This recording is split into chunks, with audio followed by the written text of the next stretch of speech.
Arda Gula Gula oh. Qu'est-ce que ça fait plaisir quand même. Un suspense pour le moment qui irait jusqu'au bout de la Liga avec cette victoire du Real Madrid.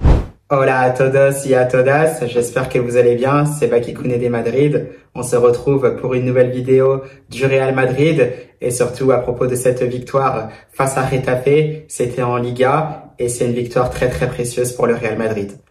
Vamos! Eh bien voilà los chavales, une victoire tellement précieuse du Real Madrid mais tellement compliquée, tellement difficile aussi dans le jeu, mais on va pas se le cacher. On va se réjouir tout simplement de cette victoire puisque c'est un Real Madrid qui nous habitue justement à jouer de cette manière-là depuis le début de la saison et je pense qu'on le sait que trop bien. Le Real Madrid terminera comme ça, il faut seulement l'accepter et on espère justement qu'on pourra s'en sortir avec au moins un titre à la fin de la saison parce qu'on est mal parti tout simplement pour en gagner ne serait-ce qu'un seul. Donc voilà, un match difficile qui nous attendait justement face à cette équipe de Getafe.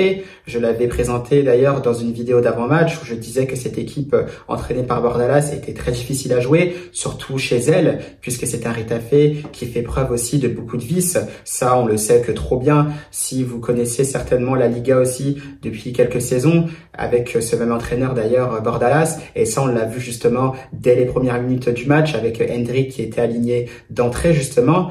Au passage, on passe aussi cette composition d'équipe où on retrouve Thibaut Courtois, Lucas Vázquez, Asensio avec David Alaba dans l'axe, Fran Garcia en tant que latéral gauche, Tchouaméni en sentinelle et ce qui faisait plaisir, on y reviendra après, c'est Arda Güler aligné dans l'axe, donc dans l'entrejeu avec Fede Valverde, donc Tchouaméni qui était donc en sentinelle et puis devant on va retrouver Brahim Diaz côté droit, Endrick dans l'axe et justement Vinicius Junior côté gauche. Et justement, voilà, on parlait du vice de Getafe, qu'on a que trop bien vu. Ça s'est vu donc immédiatement avec Endrick qui prend déjà un coup. Il me semble que c'est Duarte qui commence déjà très très fort avec ces espèces d'écrans pour empêcher le Brésilien de passer. Donc tout de suite, ça donne le ton à Endrick d'ailleurs aussi qui est encore très jeune, qui a aussi besoin d'apprendre. Et ça, je pense que ça va aussi le faire gagner en maturité de tomber justement sur ce genre de défenseur plein de vices comme Duarte.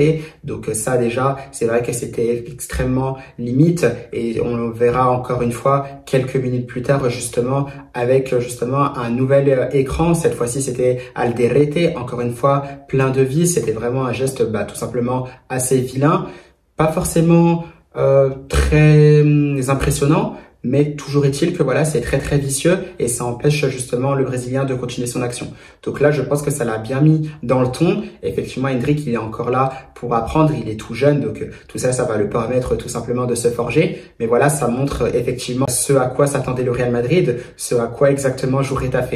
Donc là-dessus, moi, forcément, pas très surpris, même si je pense que un défenseur ou un joueur de Getafe aurait pu prendre un carton jaune bien plus tôt dans le match.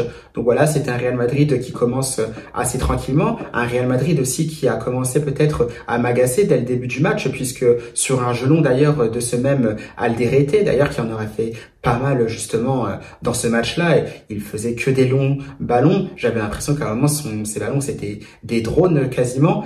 Mais toujours est-il voilà qu'il a essayé. C'est le premier ballon justement qui va passer suite à une erreur justement de Raúl Asensio. Je pense que c'est une erreur de jugement et c'est là-dessus justement, moi vous le savez, Raúl Asensio, je l'aime beaucoup. Je pense que tous les supporters du Real Madrid l'adorent, mais toujours est-il que lui aussi c'est un jeune joueur, un jeune défenseur central qui a commencé il y a seulement quelques mois dans le monde professionnel. Donc voilà, lui aussi pareil, il a besoin d'apprendre. Voilà, il y a peut-être des jugements de trajectoire qui sont encore justement à perfectionner et justement ça s'est vu directement, ça a failli profiter justement à Getafe et heureusement pour nous, Milla n'a pas pu appuyer sa frappe qui aura été bien stoppée par Thibaut Courtois. Et ça, après ça, c'est quasiment peut-être la seule occasion réelle du match que Getafe va s'offrir jusqu'à la fin du match. On y viendra peut-être un peu après. Sinon, c'est un Real Madrid qui va reprendre justement le contrôle du ballon, qui va tout simplement reprendre le contrôle du match. Et ça va se montrer justement par l'intermédiaire d'un joueur. Un joueur que je disais, je militais pour son positionnement justement au cœur du jeu parce que c'était pour moi là où il était le plus à l'aise. Je faisais notamment aussi des petites remarques sur mes vidéos précédentes où je disais que je ne parlerais pas de ce joueur tant qu'Ancelotti l'alignerait à droite. Et ben là, peut-être qu'Ancelotti m'a tout simplement écouté puisqu'il l'a aligné dans l'entrejeu pour ce match face à Getafe. On parle bien sûr de Arda Güler. Le milieu de terrain turc a tout simplement fait une performance très intéressante dans l'entrejeu. Ça a été vraiment plus que bon, notamment pour ressortir les ballons. On l'a vu disponible, on l'a vu demander le ballon entre les lignes. Il était souvent placé de 3/4 pour avoir ce temps d'avance et justement orienter ce jeu de droite à gauche, redoubler les passes, des petits 1-2. Ça vraiment, ça a été très intéressant de la part de Güler. Et en plus, à partir de là, il ne va pas s'arrêter là puisqu'il y a un nombre de ballons, je pense, incalculable qui a été touché. Alors moi, c'est vrai que je me concentre pas forcément sur les statistiques par moment. Pas besoin justement de les analyser pour voir qu'Arda Güler a touché un nombre de ballons important. On l'a vu parce que tout simplement les ballons passaient quasiment tous par lui. Et comme je disais, de par son positionnement, de par aussi son intelligence de jeu, voilà, il arrivait justement à distiller les ballons de droite à gauche. On pouvait toucher Vinicius, on pouvait toucher Brahim Diaz d'un côté, on pouvait jouer avec Tchouaméni en relais. Pareil, on pouvait aussi toucher Valverde puisqu'il donne aussi un très bon ballon. Je crois que c'était en début de match.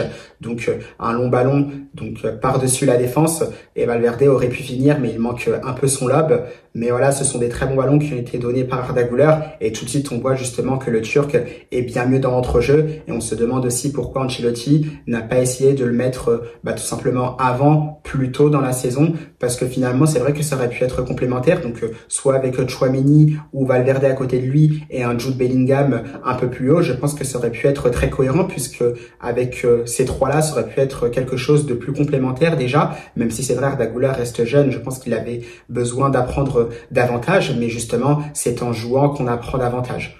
Donc en tout cas, très belle performance du Turc. Il sera récompensé d'ailleurs avec un superbe but. Alors l'enchaînement technique, il est tout simplement fabuleux puisqu'il arrive à éliminer un joueur de Getafe sur son contrôle. Il s'amène le ballon avec l'extérieur du pied gauche et cette frappe sèche pied droit, en plus elle est vraiment sèche, elle est rectiligne et en même temps elle arrive à plonger, ce qui surprend justement Soria tout en sachant que le gardien de Getafe était masqué et ça finira au fond des filets. Donc vraiment superbe but d'Arda Güler qui aura été ensuite beaucoup plus discret en deuxième mi-temps. Ça a encore montré justement que le joueur turc a du potentiel, un potentiel qui n'est plus à présenter et on le sait que trop bien, il doit jouer davantage et j'espère que ce match-là aura servi de leçon à Carlo Ancelotti, même si en face, effectivement, sans manquer de respect à Getafe, c'était attendu justement que le Real Madrid devait monopoliser le ballon. Les Madrilènes l'ont plutôt bien fait, même si ça aurait pu être beaucoup mieux. Mais tout ça pour dire, j'espère qu'Ancelotti a quand même compris que Arda Güler, c'est dans l'entrejeu. Brahim Diaz aussi, mais je pense qu'on pourra y revenir certainement une autre fois. Je parlerai aussi de ce cas-là, du fait que Brahim Diaz est aussi plus performant lorsqu'il est plus axial et pas sur un côté, parce que pour moi, c'est pas forcément un joueur de côté, Brahim Diaz, loin de là. Donc c'est vrai qu'on aimerait aussi le voir peut-être un peu plus dans l'entrejeu. Donc en tout cas, très content de la performance d'Arda Güler, même s'il se sera éteint en deuxième mi-temps. Et aussi, Endrick, par moments, ça a été intéressant. Alors, il y a vraiment une action, il a été intéressante, le Brésilien, justement. C'est avec un long ballon qu'il récupère. Donc, il arrive déjà à anesthésier le ballon d'une manière incroyable, avec une finesse technique assez impressionnante. Derrière, voilà, il se la joue très simple, avec beaucoup d'imagination. Ce 1-2 superbe avec Vinicius Junior. Et là, il fait quasiment ce qu'il faut, puisqu'il fait le plat du pied pour tromper Soria. Malheureusement pour le Brésilien, c'est un Soria qui sent justement cette finition d'Endrick avec ce plat du pied-là. Il arrive à freiner ce ballon et c'est Djene qui dégagera ce ballon hors de portée des offensifs du Real Madrid. Donc voilà, c'est Endrick qui a montré encore une fois lui aussi son potentiel, que sur une action justement, il était capable de faire de belles choses. Maintenant, il doit aussi apprendre davantage à être lui aussi beaucoup plus rugueux, beaucoup plus dur et aussi peut-être beaucoup plus vicieux à l'image justement des joueurs de Getafe. Mais sinon, match intéressant aussi de la part du jeune Brésilien. Pareil aussi, c'est un joueur de 18-19 ans, il a encore besoin d'apprendre, mais tout ça, voilà, c'est en prenant du temps de jeu pour qu'il puisse s'aguerrir, pour qu'il puisse grandir et pour qu'il puisse justement devenir le grand joueur à la hauteur du potentiel qu'il a. Donc ensuite, voilà, c'est un Real Madrid qui aura continué justement, qui va finir par s'imposer justement 1-0 après une deuxième mi-temps assez laborieuse. C'était vraiment plus que soporifique. Par moments, ça ne jouait quasiment plus. C'est un Real Madrid qui jouait justement à la passe à 10, donc j'avais l'impression qu'il n'y avait plus rien à attendre de ce match-là. Et c'est un Real Madrid finalement qui va se mettre en danger tout seul. Alors peut-être que justement sur la dernière action, il y a une faute sur Rodrigo Goes qui aurait peut-être valu un penalty. Je pense que ça aurait été certainement sifflé si Alvaro d'Alvaro Rodriguez avait marqué sa demi-volée. Mais ça, c'est incroyable parce que on est en train de mener 1-0 et regardez encore une fois cette contre-attaque que le Real Madrid se prend, un déséquilibre justement qu'on voit beaucoup trop souvent, qu'on voit quasiment tout le temps tout simplement durant cette saison. Et justement, c'est un Getafe qui va finir par une superbe frappe par l'intermédiaire de Rodriguez. Et là, encore une fois, je pense que pour moi, c'est certainement l'homme de la saison pour le Real Madrid. Alors, je sais pas s'il y aura des votes pour élire le meilleur joueur de la saison côté madrienne, mais pour moi, c'est certainement Thibaut Courtois parce que il aura sauvé vraiment à de nombreuses reprises le Real Madrid, ou même il aura évité à ce que les scores soient beaucoup trop lourds pour le Real Madrid. On l'a vu notamment lors du match face à Arsenal à l'Emirates où le score aurait pu être beaucoup plus large pour les Madrilènes, et heureusement c'est encore un Thibaut Courtois qui aura veillé pour le Real Madrid. Ça a encore été le cas justement face à Getafe parce que cette manchette justement quasiment avec la main gauche sur cette demi-volée d'Alvaro Rodriguez est tout simplement magnifique parce que d'une part, le geste de l'attaquant de Getafe est superbement réalisé, il arrive à la rabattre au sol avec justement ce ballon qui fuse avec la pelouse, et c'est un Thibaut Courtois justement qui est quand même assez imposant. Pour rappel, le gardien belge fait quasiment 2 mètres et il va réussir justement à se coucher très rapidement malgré son envergure justement pour repousser son ballon, et justement c'est vraiment un geste de très grande classe, un superbe geste technique qui est très difficile à réaliser pour un gardien de but. Ça a été fait par Thibaut Courtois et ça permet justement au Real Madrid de garder ses 3 points et d'avoir aussi ce suspense pour la fin de la Liga. Donc pour ça, Thibaut Courtois, c'est pas la première fois qu'on le voit faire ce genre de parade sur l'ensemble de cette saison. Il y a des saisons, je pense aussi, où il aurait pu être élu, mais largement, je pense, meilleur joueur du Real Madrid sur la saison. Là, malheureusement, c'est vrai que ça joue peut-être en sa défaveur parce que on perd quand même beaucoup de matchs.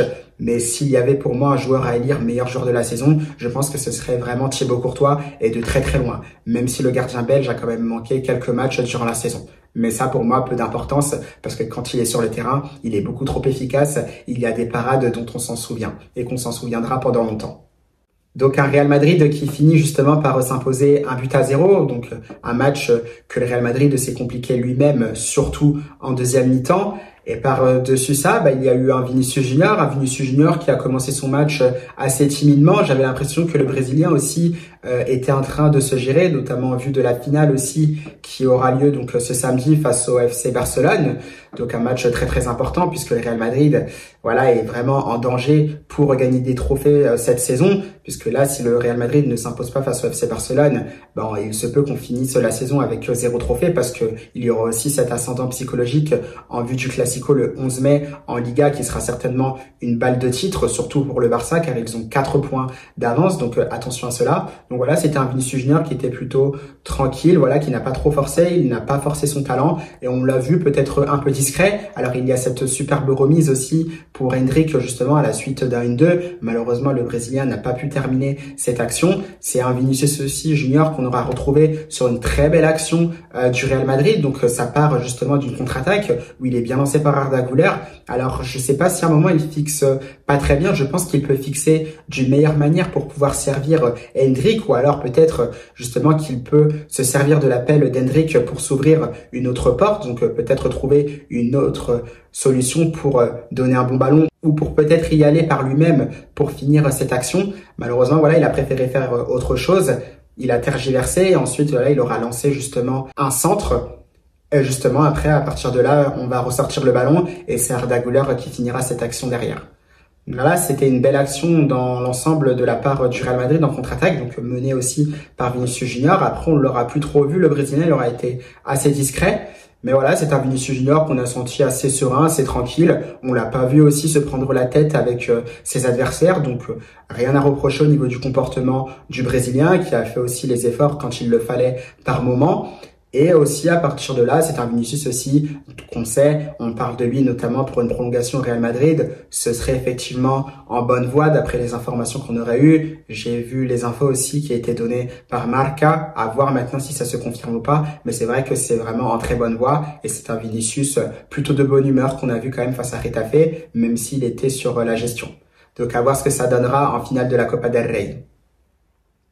Et ensuite, c'est vrai que c'est peut-être le point négatif, donc c'est la blessure une nouvelle fois d'Eduardo Camavinga, un Camavinga qui était plutôt bien rentré en deuxième mi-temps, où il s'est montré sur quelques actions, où justement lorsqu'il est lancé, lorsqu'il est face au jeu, c'est un Camavinga vraiment très très intéressant. C'est là que je trouve que ses qualités se dévoilent le plus, se dévoilent le mieux, quand il arrive justement à perforer en conduite de balle, parce que justement il a cette facilité-là, le Français, à gagner des mètres. Malheureusement pour lui, il le fait une nouvelle fois et il est un peu découpé avec beaucoup de vices, je trouve, quand même, de la part de Milla, même si, je sais pas, il essaye de l'esquiver, je ne sais pas vraiment. Toujours est-il que sur ce contact-là, Camavinga a l'air de se blesser aux adducteurs. On attend d'avoir plus d'infos, justement, concernant le Français, pour savoir s'il pourrait être là face au Barça, ou s'il est d'ores et déjà forfait, et est-ce qu'il sera là, justement, pour la fin de la saison.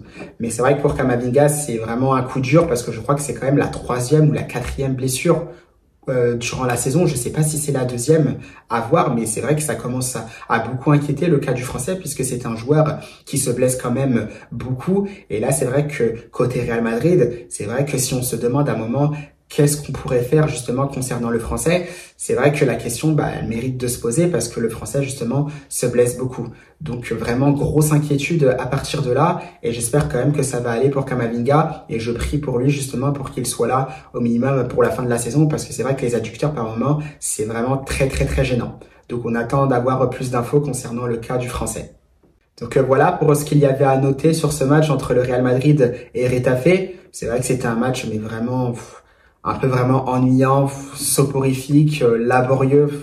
Franchement, j'ai même pas les mots, tant le Real Madrid nous a sorti, nous a pondu tout simplement ce genre de performance durant toute la saison. Et c'est vrai que ça commence vraiment à devenir lassant. Je crois que je l'avais dit dans une de mes précédentes vidéos, où je disais mais vivement que la saison s'arrête, parce que c'est vrai que ça devient quand même assez compliqué à regarder. Et on se dit finalement, mais qu'est-ce qu'on peut attendre de ce Real Madrid-là? Et ça justement, ça reste à voir, parce qu'il y a une finale qui va arriver. Ce sera en Copa del Rey face au Barça, bien évidemment, vous l'aurez deviné. Un match très très important pour le Real Madrid, parce que aussi déjà, ce serait bien que le Real Madrid finisse quand même au moins avec un trophée. Et surtout, si le Barça fait un triplé quand même, c'est vrai que ce serait très difficile à accepter. C'est vrai que la pilule serait difficile à avaler, même si les Barcelonais méritent certainement aussi de réaliser un triplé cette saison.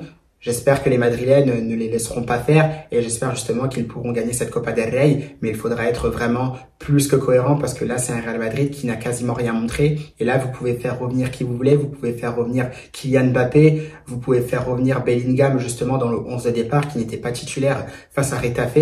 Je sais pas finalement si ça va changer grand chose, parce que il y a toujours de l'incohérence, et pour l'instant c'est très mal parti pour voir le Real Madrid gagner face au Barça cette finale de la Copa del Rey avec toute objectivité.